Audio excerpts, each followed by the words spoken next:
Ардчилсан намаас зохион байгуулалтаар юм хэвлэл мэдээллийн хэрэгсэл юм сошиал ертөнцид ингээд Монгол Ардын нам цэцтэй хувилдан орон сууцны 8% зээлийг 20% болгууллаа гэдэг нэг юм цуурхал гүтгсэн юм мэдээлэл одоо тарааж ийн л.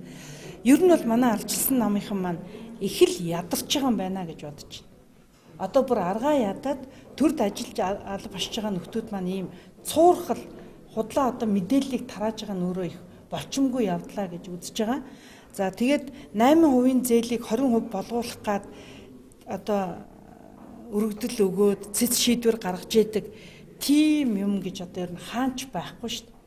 Өнөөдөр үндсэн хуулийн цэцийн гишүүдийг хэн томилдгийг олонхийг бүрдүүлж байгаа нөө эрх мэдэл албан тушаалдаа ташуурч байгаа ардчилсан намынхан маань өөрсдөө томилсон.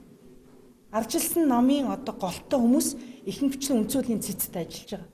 Эд өнөөдөр хөгжмөө захиалж байгаа.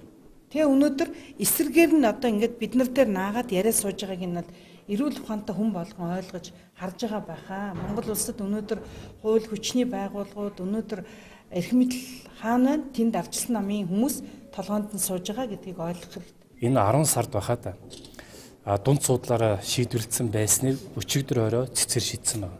Энд бол ардын намын янз бүрийн холбоо байхгүй байхад хажууд нь явж байсан өөр газраа барьцаалах тухайтай холбоотой заалтаа хутгаад тэг үүнийг одоо ардын нам буруутган болгож байгаа юм шиг яриад байгаа. Яг үүндээ өнөөдөр бол ардчилсан нам төрийн бүх эрхийг барьж байгаа. Ерөнхийлөгчийн ардчилсан нам, улсын их хурл ардчилсан нам, засгийн газар ардчилсан нам, үндсэн хуулийн цэцэн олонх нь ардчилсан нам.